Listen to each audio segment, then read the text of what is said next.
Some books get banned because they're ahead of their time. Others are hidden because they tell truths that could shake the world. In today's video, we will look at some books that predicted the future and the ones who tried to bury them. Stick around until the end to find out what one book was written 2,000 years ago, but is only being translated into English now. There are many other examples of religious or prophetic books throughout history that attempted to predict future events, such as the Book of Mormon, the Book of Revelation in the Bible, and the Zohar for the Jewish mystical tradition.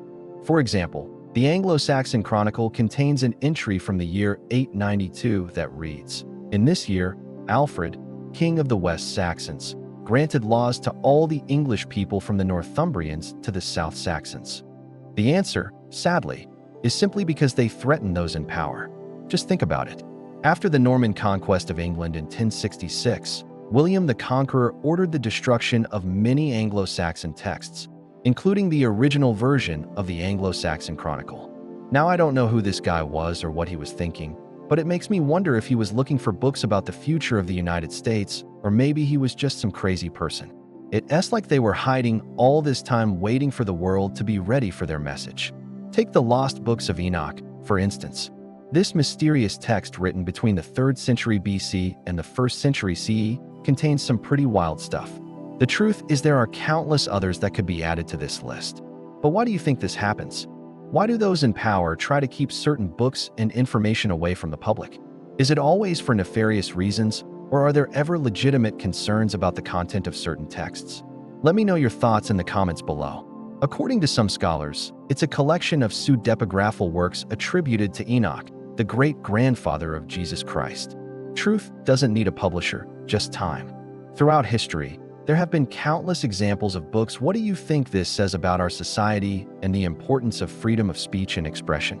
I'd love to hear your thoughts in the comments below.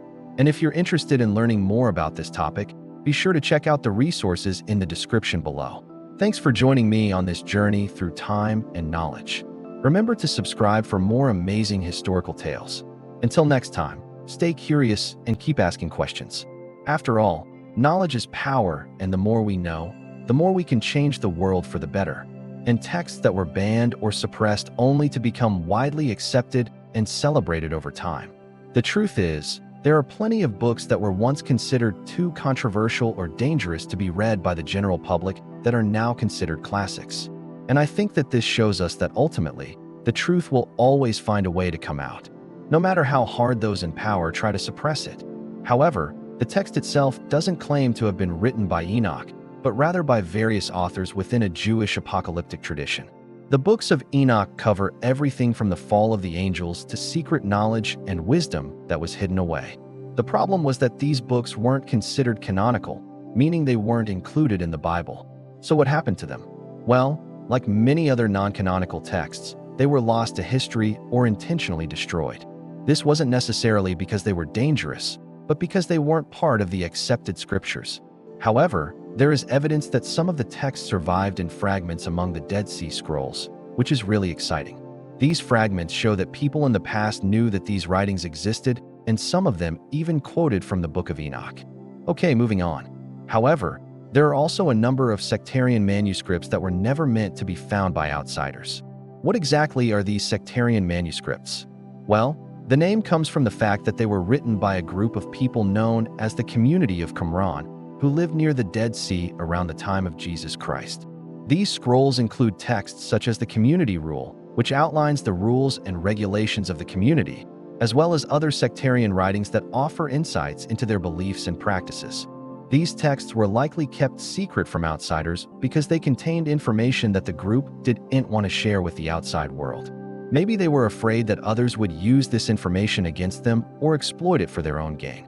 But whatever the reason, these secret texts have given us an invaluable window into the lives of the people who lived during this time period. He wanted to be seen as the one true ruler of England, not some upstart warrior king from Wessex. He also didn't want anyone talking about how he brutally murdered or at least had a hand in the death of his predecessor, Edward the Confessor, or consider the countless religious texts that have been suppressed or even destroyed by both religious and political authorities. Think about how the Catholic Church was able to grow and expand throughout Europe in part by banning and burning pagan books, thus cutting off access to potentially heretical ideas that might cause people to question the teachings of the Church. The power that comes with controlling information is immense and should never be underestimated. How many religions and empires have risen and fallen throughout history? They banned the books, burned the texts, and sometimes even killed the authors. Many of these rulers didn't want anyone questioning their authority or even daring to predict its demise. Or how about this one from the same text? In the same year, Guthrum, so what did they do? Sounds awfully familiar, doesn't it? And his people ravaged the land of the Mercians far and wide and forced them to pay him tribute and took hostages from them. This book entry from 878 AD was written nearly 2 centuries before the events it describes. They weren't just banned, they were buried.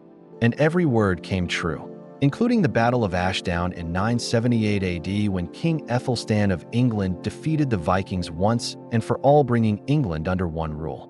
In fact, there are some theories that many of the Gospels and perhaps the entire New Testament were written by people who believed Jesus Christ was the Messiah and therefore contained some element of prophecy. Even many indigenous cultures have oral histories or scriptures that contain predictions about the future of their people or the world. But first, let's start with this quote. History is full of people trying to rewrite what has already happened, but also to stop those who would dare predict what is yet to come. But the truth is, attempts to predict the future is as old as human civilization itself. Perhaps the most well-known collection of prophetic texts is the Sibylline books. This mysterious collection of 8 books containing over 3,000 verses is said to have been compiled in the late Hellenistic period and early Roman times. Written in verse, much of the text is incredibly cryptic and open to interpretation. Some scholars believe that the Sibyls, whoever they were, wrote about events in Rome's future as a way to express their political views. These pseudo-prophecies include the rise of Augustus Caesar, the destruction of Carthage, and even the death of Julius Caesar. Let's take a journey through time and uncover the stories behind some of these fascinating books. When most people think about ancient prophecies, they usually think of Nostradamus or perhaps more modern psychics and seers like Baba Vanga. But the Sibylline books aren't the only ancient texts that tried to peer into the future. Now we've established that books predicting the future are nothing new. But how often are they right? Well, surprisingly often, actually. So if these books can accurately predict the future, why do you think so many of them have been suppressed or banned throughout history? Let's go back to the Anglo-Saxon Chronicle, for example. I couldn't help but notice the irony that just last month someone literally tried to break into the National Archives to steal classified documents.